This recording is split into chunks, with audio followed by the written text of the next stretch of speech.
Ndoga. Hey, I won't go get no better. What a good move. Ebe juru oyi ebe ni no do. Dem no. Chairman emeritus. The band dem men.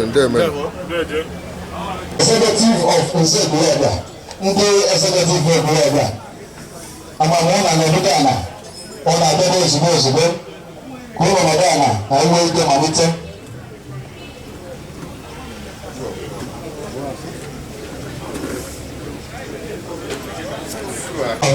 Biko ka anyị jebe ego cha anyị bụ anyị nwee ike malite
and the executives. Now, all for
Oh,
Nze ebedete abịarutere onye isi nzuzu Umuchi bụ Nze Answer eze Nwankwọ ya wabụ ụzọ onye isi Nze Umuchi kelee Ekwulọbịa onye isi Nze Umuchi kelee Ekwulọbịa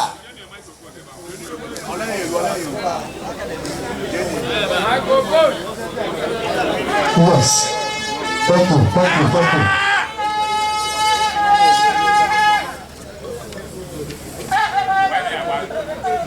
I can't hear you.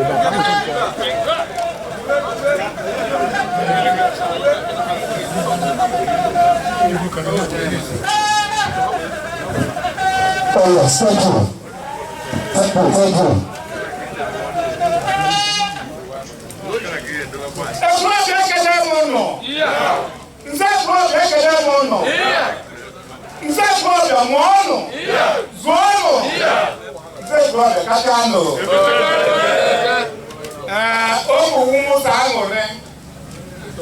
Deka efuru si wente n'obi anyị ebe a wee Umuchi siri bido onye amanụ ya ma ebe a bụ Umuchi ọba anyị ka anyị nọ bụ Umuchi original bụ Umuchi kpamkpam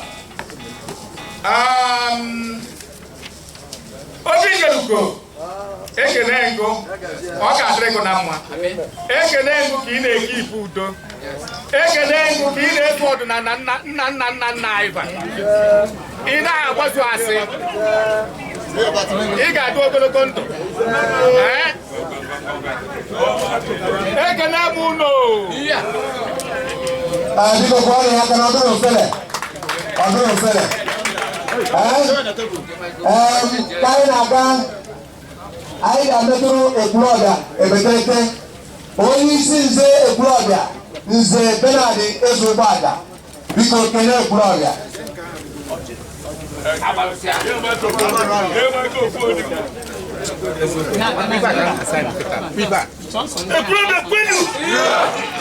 Biko, tuoni mabalu wange. Wote kwedo onye na mkwendidi. Onye angu zine nkedo ako. Ekwulọbịa biko ekene mu. Iwuko obu na Chineke. Gozie unu niile. Ebe obu na onye osinabịa. Ebe ga-adịrị unu mma n'aha Jizọs. Onye isi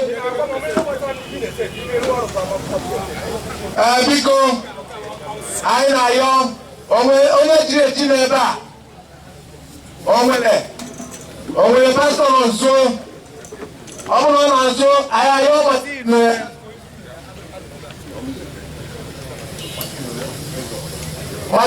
Nze Nwati na-ezọfọ ka obi anyị na-ekpere mbido Nze Nwati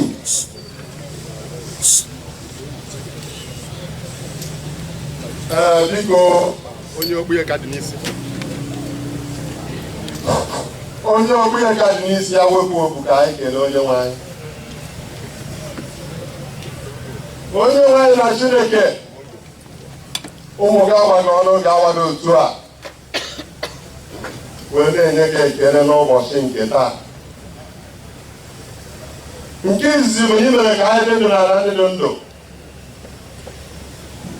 nke Igbo ọ dị nyere anyị nchekwaba nke ịzọ bụ ihe mere ka ụbọchị nke taa mara anyị mma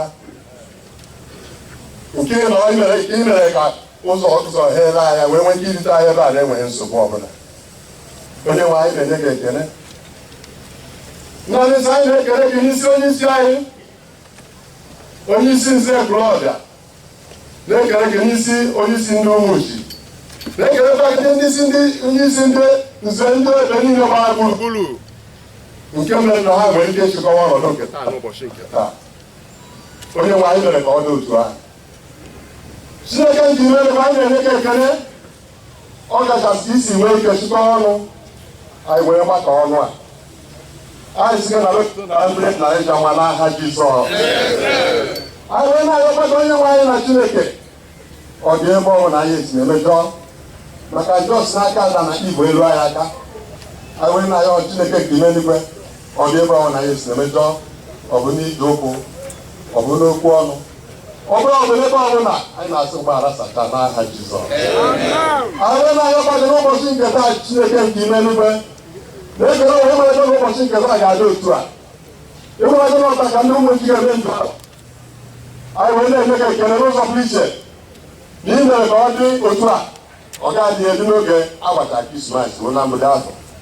Ọ bụ itinye ka ekele n'ụzọ pụrụ iche anyị wee na-ayọ gị n'ụbọchị nke taa ka ị bịa mee ka ụbọchị a nke taa idere oge ọ gbara anyị mma dịrị n'oge ụtụtụ ka ọ gbarịla anyị mmanụ ruo n'oge tinyere nke mgbede n'aha Jizọs.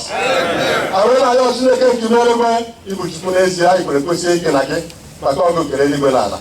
Anyị wee na-ayọ Chineke biko erure nke anyị ga-eme n'ụbọchị nketa anyị na-ewere n'aha gị n'aka maka ọgụ bụ onye nwe nzukọ gị kere mmadụ ka ihe niile dị n'ụwa ịmara gị ka ọ ga-esi dị. Anyị na-ayọ ka ime na a ga-eme n'ụbọchị nta ka ọ gazie ebe obere ka ndị na ndị asị ya aka ebe ọ bụla ha ga-esi ya aka biko gbochiere anya maka ọgụ ma na-echebe anyị na mbụ ahụ dị ka onwe ihe anyị bụ.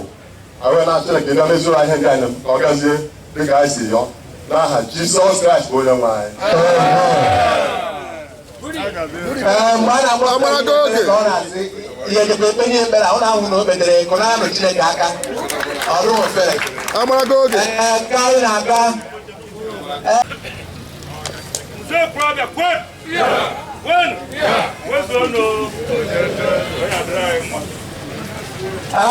isi nze agba onye ụgwọ n'ugwu ọgụ kele ekwulọbịa nze Kristofa ude isi nze agba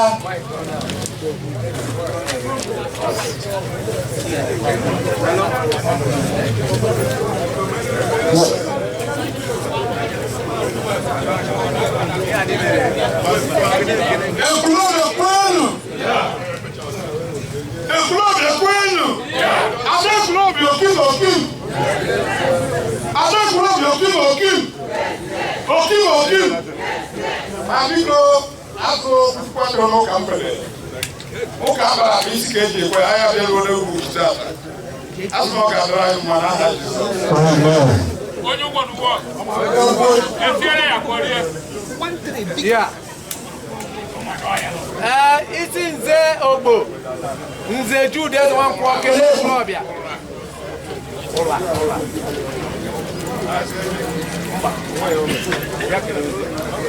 go ahead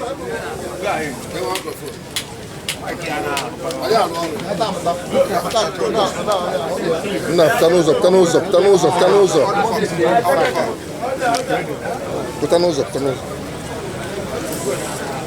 Nze Ekwulọbịa ekele m ụlọ Nze Ekwulọbịa ekele m ụlọ Nze Umuchi ekelekwa m ụlọ ọzọ onye isi Nze Umuchi ekele gị ala m anya bụ ya abamụ ka ọwụ maka ịnya nke gị ibu mkpọ ụmụ ya abamụ so biko nne ọ na-afụ na anyị nyere Umuchi ala Umuchi ata ndị nzekwa ya adụba na mma ọ na-adụba na mma nnukwu anyị onwe anyị bịara abịa anyị na-abacha na n'udo Nze Ekwulọbịa ekele m ụlọ daalụ anyị na-aga anyị fụrụ Nze Ịwa Okeke onye ọgbagbuo lion ọzọ gidigbam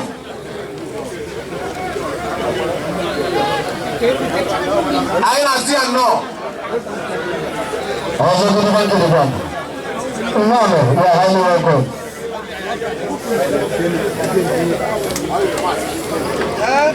Hello. Ka anyị na-enye onye ọgbagbuo agụ oche ka anyị na-akpọdo ike onye na-representị ndị ụra isi okele Ekwulọbịa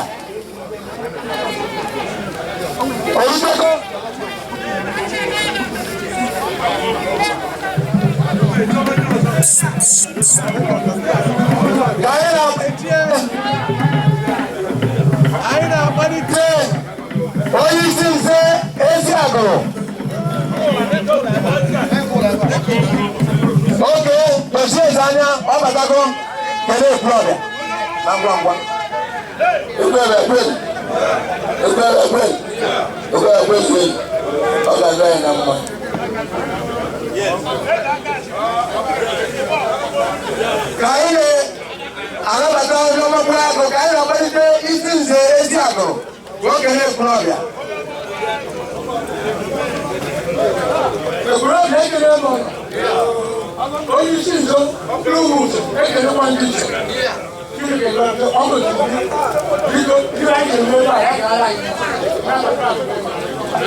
A welcome address presented by member of Njuahro Society Umuchi village to the entire Njuahro Society of Ekulobia and other guests on the investiture of a new also title taking Njuahro to 182 initiates being today the 9th of January 2024.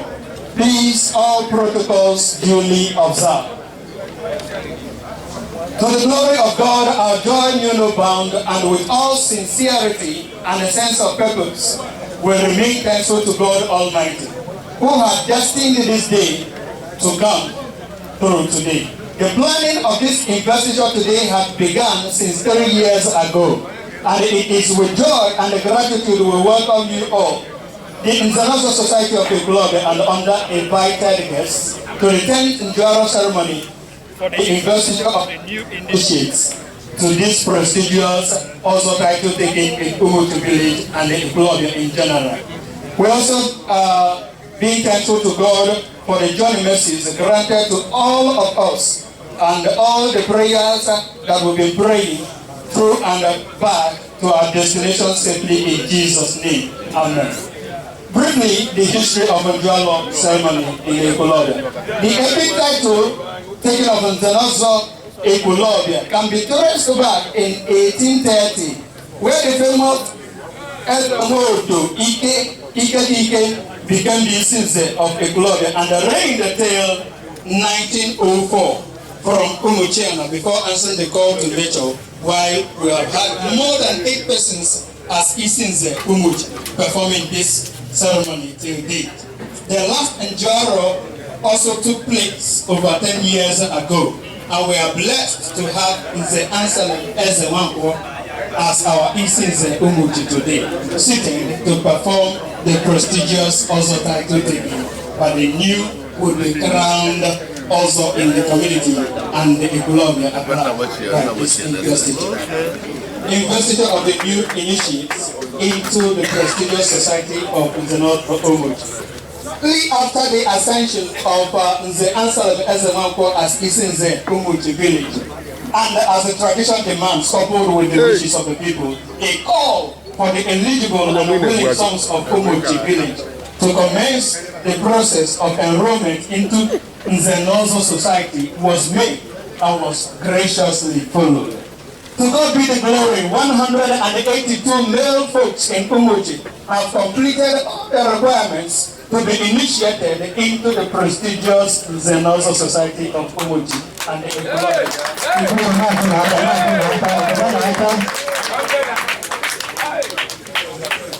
And we have as follows at the breakdown: Ojago 2 persons, Ozogwe 5 persons, Ozo Adama 2 persons, and Ozoma 179 persons. May I, on behalf of the Isinze Ekulobia, Mr. Bernard Ezobaja, inform our guests that today, the 9th of January 2024, these 182 qualified persons shall be adorned with the red cap to become of the prestigious Njuahro society. Appreciations. We are most grateful to the underlisted persons who supported this occasion both in kind and in cash with their prayers to make it successful. 1. Mr. Chinedu Chiebo, the Boniface Onwabaka Okafo, the Chipsa JJ Ezekafo, Machinemel, the Romanus Ezewankwo. We also appreciate others who in one way assisted in making this occasion a memorable one. We also not to fail to thank the village Isinzes, the executive members of Njuahro Ekulobia, who consented and approved the date of this Njuahro. May God Almighty honor you in Jesus' name. Amen. Finally, to the would-be crowned members of the Njuahro Society of Umuchi. Uneasy, they say, lies the head that wears the crown. A lot is expected from you people. And to our esteemed guests, thank you and may God bless you indeed. Signed is the Anselm Ezewankwo, Isinze Umuchi, and is the Ifechuku Ezekoye Joro, Secretary Z.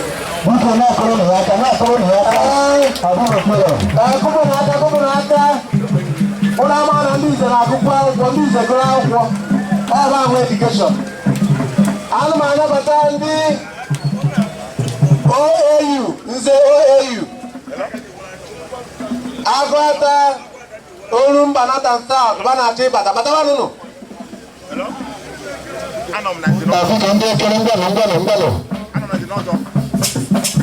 On the OAU Nabata, I will not see them now. Outside on the muscle. I will look at your tears alone.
Aí já nem vim Njuahro, every Umuchi was the way we had Njuahro.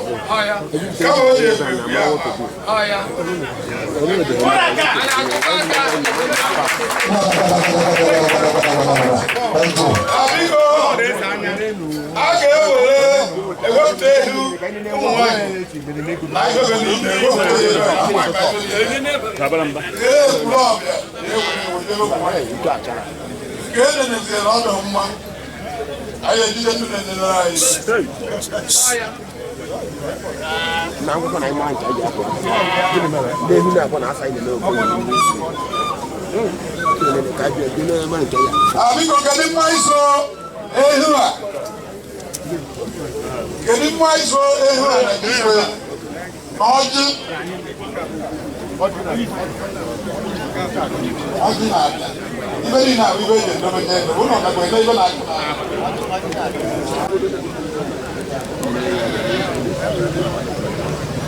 Isso. Ele de Paulo. Já pensei dele. Ele não Igbo Umwali kwenu? Yeah. Umwali kwenu? Yeah. Umwali ngono? Yeah. Umwali kachano? Biko. Look, mgbe kwa kai no no na ibe mo. Kwa na ibe kai no ibe.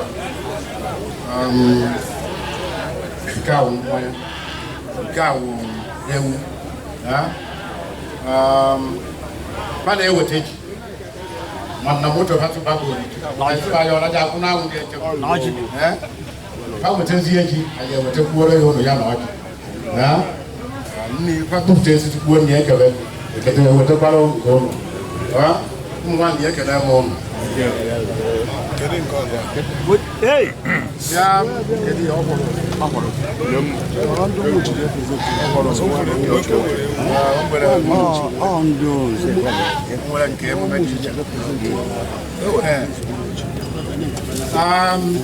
Nke a bụ nkwekọrịta anyị na ụnụ kwa na onye a ga-agbanye eriri ụlọ ọ ya wetara nke a so ya bụ ngwa anyị na ụlọ ọ kwụrụkwara ọrụ na nke a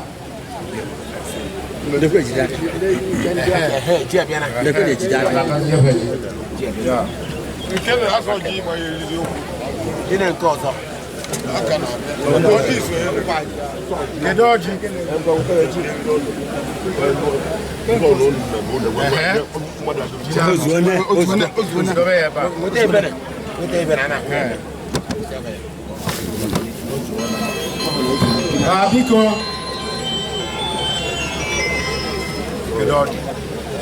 ordinary no force we bi le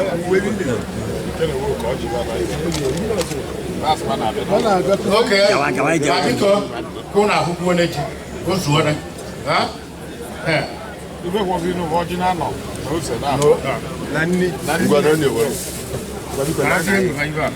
Nze kulafia ụmụ ile na-ekele ọrụ biko anyị ewere ohere a wale cheke ihe unu weta ene ma chakwara acha o be biko Beka check the line. Anyị dị na akụkọ na ụlọ check.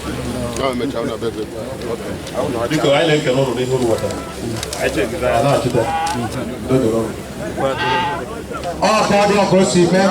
Biko na-enu ngwa ngwa. Nsogbu ya akụ. Eze obi nwa. Anyị fere gaa na-ekele gị. Nenenu mmanya. Daalụ. Tutekwado mụrụ nwatakwe mmewu. Ọ bụrụ ezigbo mmadụ. Bịa na ịkụrụ ịtọrọ. Ejiri ibe n'aka. Ọ bụrụ ezigbo mmadụ.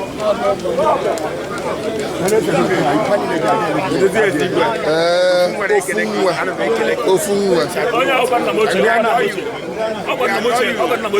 Nekwe ezigbote enyi m nwoke.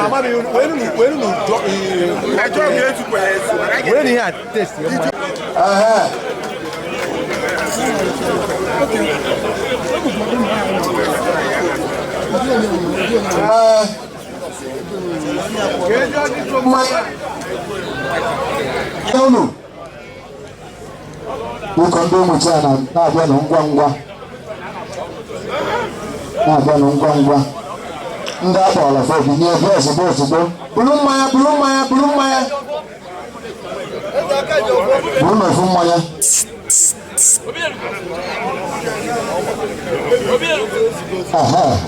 iburu mmanya buru nne biko vileji ọhụrụ na-akpọrọ na ana-apụta ngwa ngwa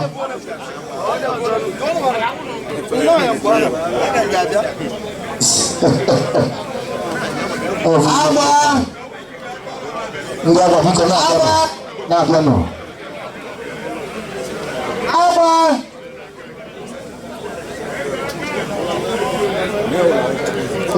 obere mmanya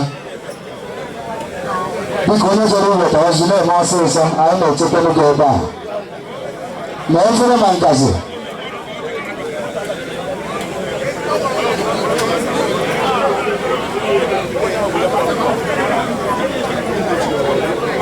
ndị otu ozi biko bupụtasị na efere na ngazi ihe niile ahụhụ kwesịrị idekụ na edekụna ọbụrụ mgbe o ruru achọwa ya weta na efere na ngazi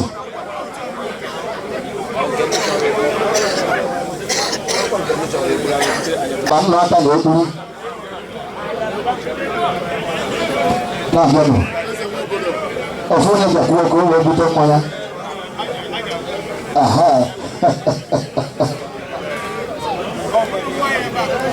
nwari anyị na-ekele gị daalụ ogbo biko ndị otu ozi biko nyere na ala aka ndị Umuchi weta na-ere na ngazi a na-anụ ụlọ ka ụlọ eweta ọchị biko nụ ihe ahụ ihe kwesịrị emere idekụ na ọdụkụ n'ọsịsị ọdụ agụ ezigbo obodo daalụ biko efere na ngazi anyị enweghị oge chaa Eziagụ biko na-abịanụ Eziagụ na-ekwu ike biko nọ nso ebe nọrọ ka esi m pụọ ebe ka m ga-anọ ama m na-enwe ya Chimatakwa akụ ọkụ mmadụ anyị na-ekele ahụ na-enwe gozie gị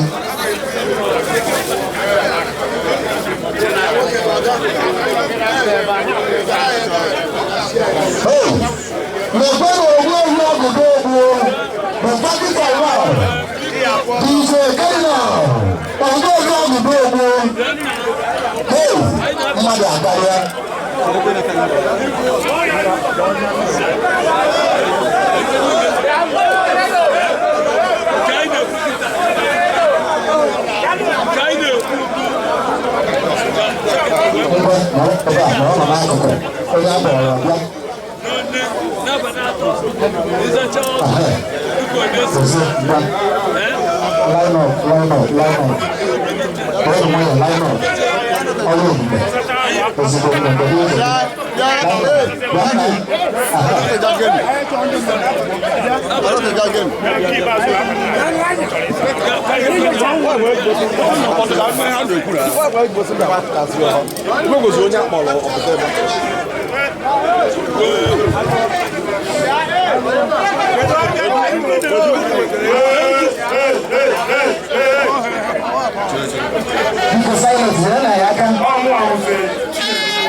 mwa unze adere chukwuma adere chukwuma adere chukwuma adere chukwuma adere nware mma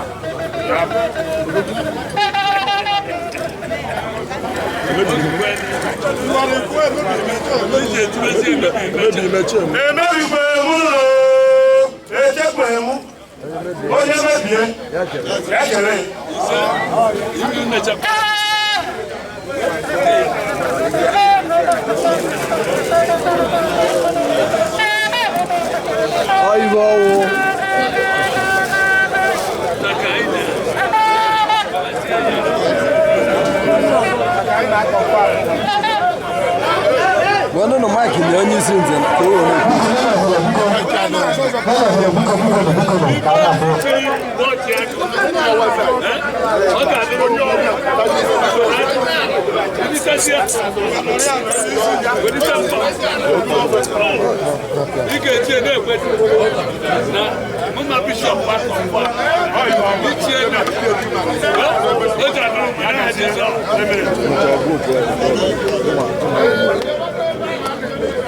Gloria que le mono. Gloria que le mono. Gloria que chano. Gloria. Gloria que le mono. Gloria bien. Gloria mono. Gloria que chano.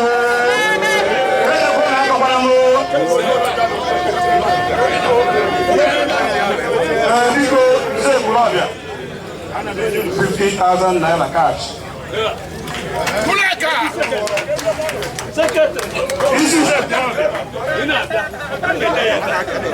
This is a Gloria. And I get that big house.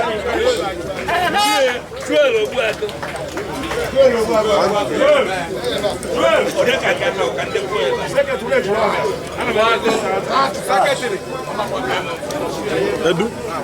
Let me make This is Umuchi, 20,000. This is Umuchi, 20,000. Look at them, This is Umuchi, 30,000. This is Umuchi, 10,000, 20,000 cash.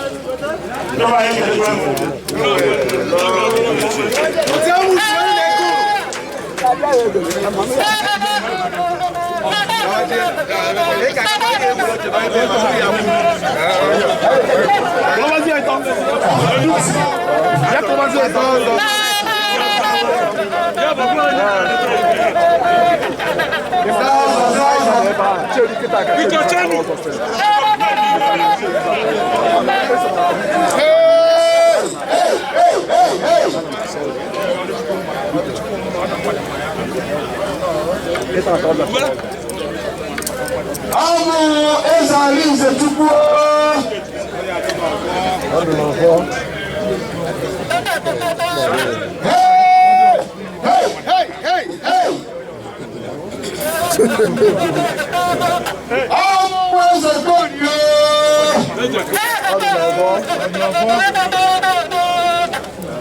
Oh man.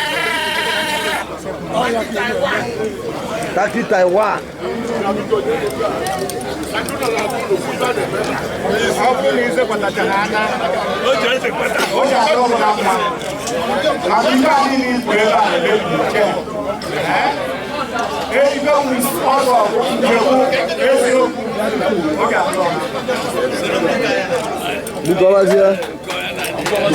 Bukovazie owogi.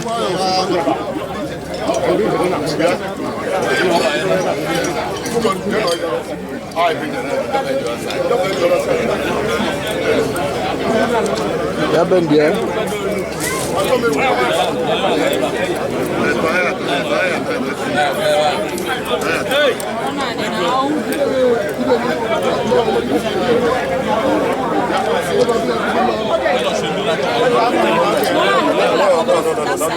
Ezama na ọ ga-eme. Ezama na ọ ga-eme. Alize Chukwu. Alize Chukwu.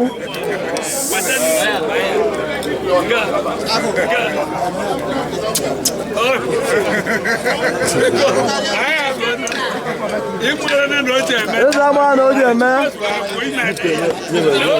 Ezama na ọ ga-eme. Ezama na ọ ga-eme. Ihu wee dowe onwe ya. Iko free.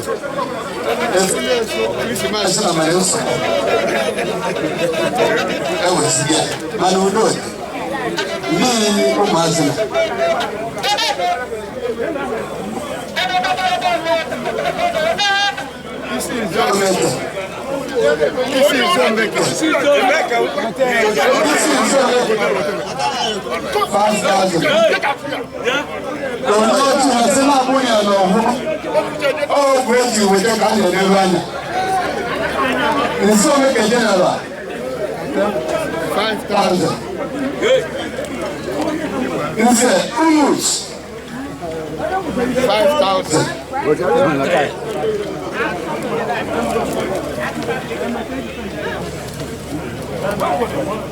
This is the Umuchi 5,000.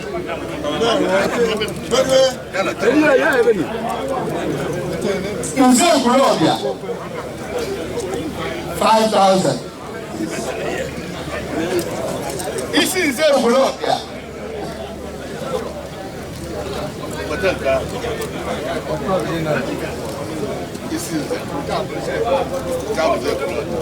Isi Nze Globia 5,000.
This is the Umuchi.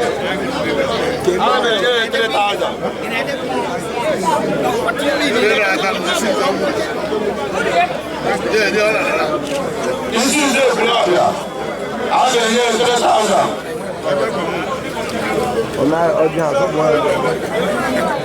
Nde Gloria. How many years? 3,000.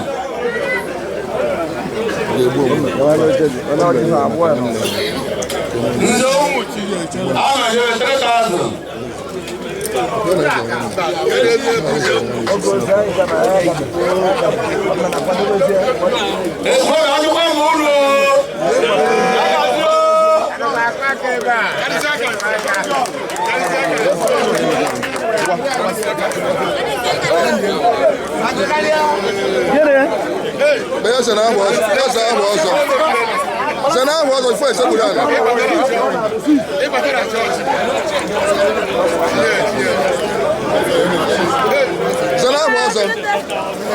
Microphone.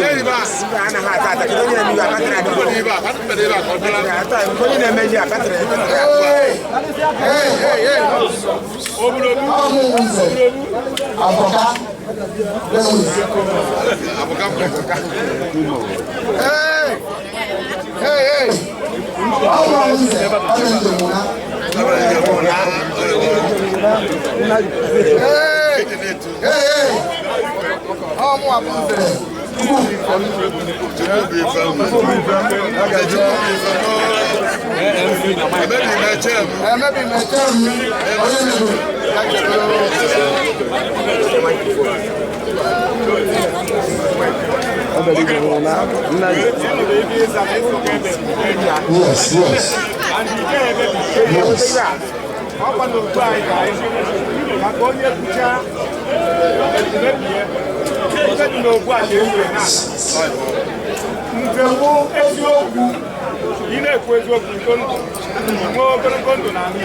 Hello?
Only since Umuchi.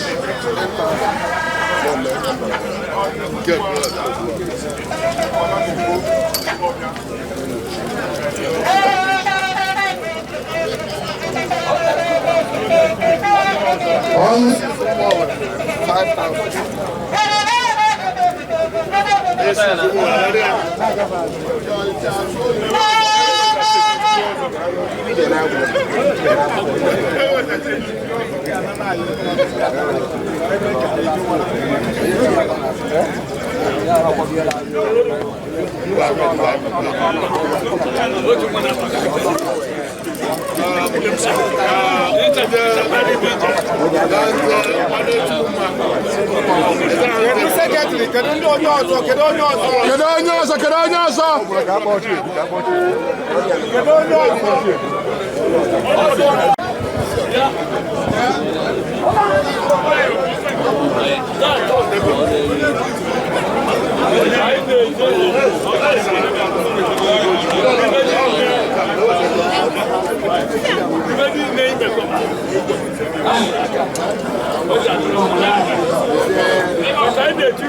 Yes.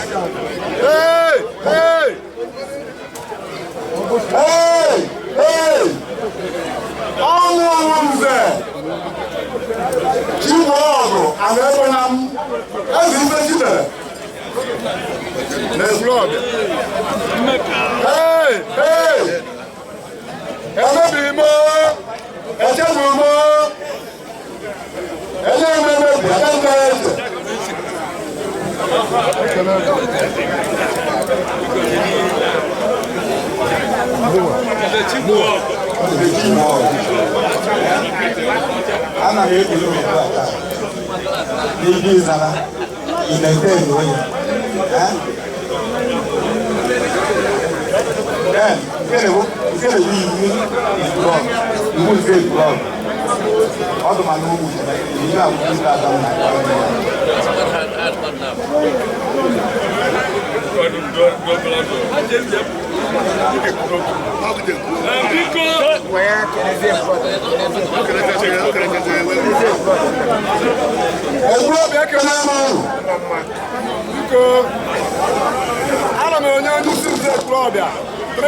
Onye isi ndụ Umuchi 2,000.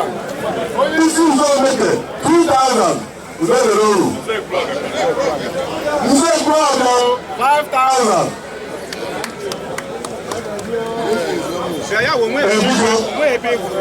N'usoro anyị na-agụta abụ ụmụaka zọtata ụmụaka na-esi ọzọtata onye isi nze Njuahro ga-enye blessing fadi na-ebu eziokwu to us one by one wee confirm ebe 170 persons a na-achị eju ọ bụrụ na ndị nke a gasịa then onye na-agba eriri ọzọ ga-edoziba ebe ndị ụmụrụ nọ agbaghị ya eriri ọzọ ịkpọtara si wee dozi isi Onyeisi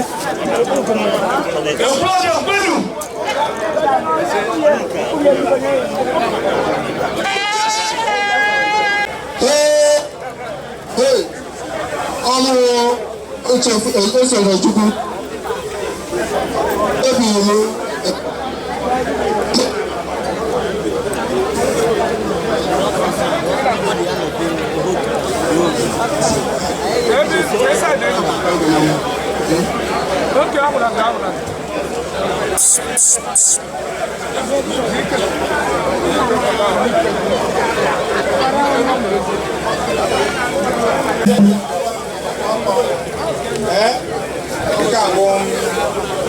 nke awụ kọmpụta n'otu nke aka ị ga na-ede anya 2,000 naira were ele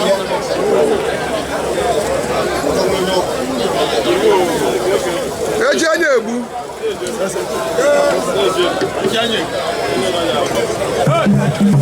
biko onye oke ịnọ nso ọ dịrị achụkwu mma nso ọ dịrị achụkwu mma ka a na-agbanye eriri ọzọ taa biko onye na-eme nzọ ndị na-achụkwu mma biko chọrọ tata edu ichizu imere ugwu ube gị na-eme ọ na-amụcha okwu ka anyị ji ikike anyị ji wee bụrụ ụmụ nri nke dị na ebetete wee na-agba ihe eriri ọzọ taa dịka a na-agba ihe eriri ọzọ a eyiri gị ya n'ụkwụ ị ga-eji ọkpa gị zọta ife ọma ebe ọrụ na edobere gị ebe ọjọọ ebike ka ị zọrọ ebe ahụ ibe ọjọọ a edobere gị ga-alụ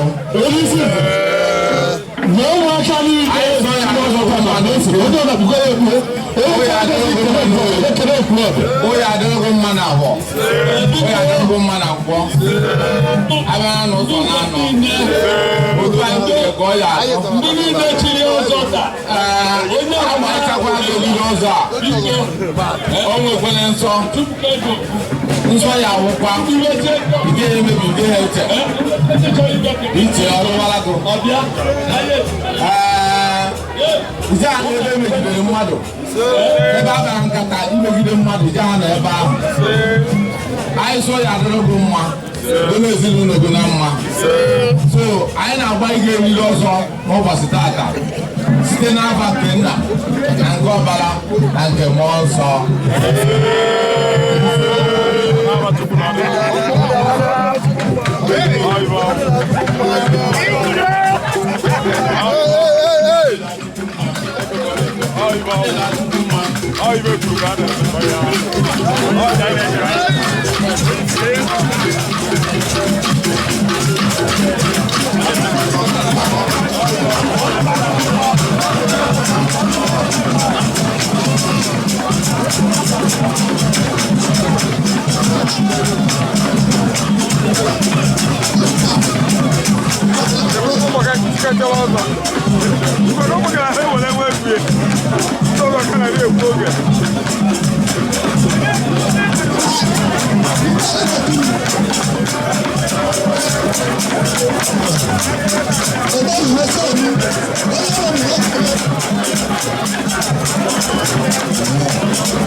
Yes.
ọ kpọrọ na fon wee sị na ọ rụrụ aka na ụra ha bịanwu anyị ebe a na-eme masịrị ya ọ dị ọma n'obi ọ gara adị nwa ọgwụ ụlọ ọ nọ nso na ọ gara anọ ya n'onwe ya o wee zie ozi ọnwa onye ozi dịrị nkịta o weta ya n'ebe ahụ ka anyị nye ndị nze 500,000 naira check wee sọpọtụ ọgbọ nke eji n'ụwa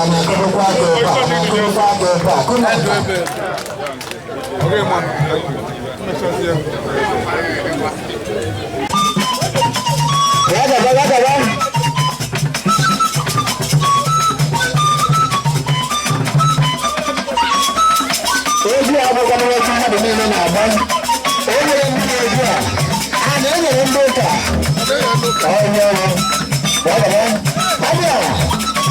onye ọkụkọ akwa ana m anụ ka ọ na-ada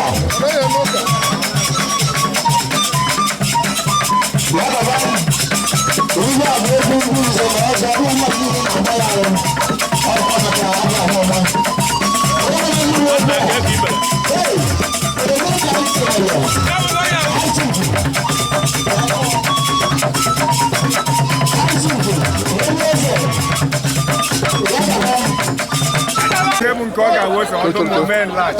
isi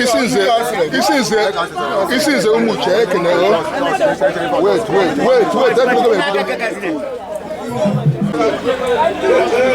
isi nze Umuchi anyị ekenere gụnwa bụ nze Anselm Eze Nwankwọ kedu nke a na-etu gị anyị na-asị gị daalụ tata bụ the 9th day of January 2024 ka Umuchi niile n'Ọyọ mere Njuahro n'ezi nke ọ dịka onye isi nze Umuchi ka esi wefe ụbọchị nkịta ya na ka obi dị gị ọ bụ nsọ aṅụrị ka mgba gị eziokwu ya ọ dị ka eme ya rute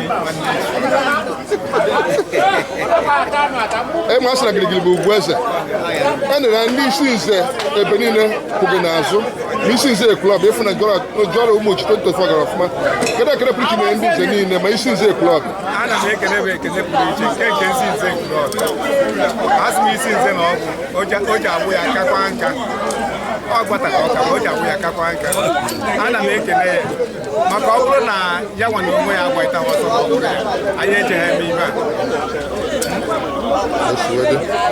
a n'isi niile bịa nọnyere unu kedu ebere pụrụ iche na Chineke n'isi ha niile ibe niile bịara nọnyere anyị ụba jiri bịa ka echi ga onye basị were bịa Chineke ga-ezi ebe ahụ dị n'ọlụkwu ebe dị udo onweghị nke ga-agbakọta na-asị na ọnụ na anyị lụrụ akụkọ ọjọọ ka ọ na-ana ama na o nwere ndị Umuchi ga-enye ekele pụrụ iche ekele ndị Umuchi na-enye ekele pụrụ iche maka ụbọchị nkịta atọ ana m ekele executive nze Umuchi niile na-ekele ebe pụrụ iche maachị na-eme na-efu agụata ọ bụ eziokwu na ọ bịaghị ebe a mana ibe o mere na prezidenti onye otu na ya ana m ekele ya ekele pụrụ iche anyị ekelewo a sị na ọ ga-adịrị gị na mma n'aha Jizọs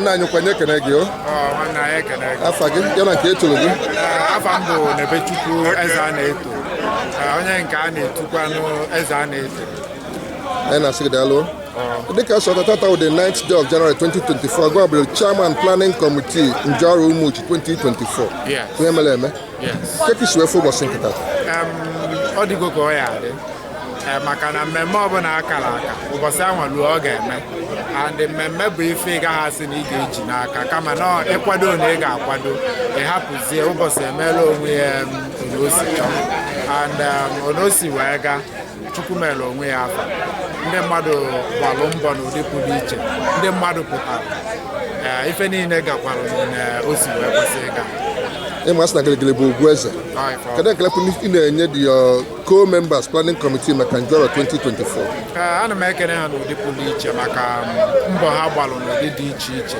onye ọbụla nwere okie na iji ụkwụ ma ife dị iche iche fatụnyere ana m ekele ha n'ụdị pụrụ iche na-ekenekwa isi nze Umuchi bụ nze Anselm Eze Nwankwọ bụ onye onye bụ leader n'ụdị pụrụ iche maka na mmemme a o nyere ntụziaka pụrụ iche merụ mmemme a ji wee dị onye ọ dị ọ na-akpọ ma n'ụtụtụ ma n'ehihie ma n'abalị na-agbasi mbọ ike ịfụ na mmemme a gara ọfụma na-ekene all the members of the planning committee na ndị Umuchi niile ndị nyere aka n'ụdị pụrụ iche onye ọbụla gbanere ọfụma dịka mmemme a bịara n'isi njedebe ka obi dị gị?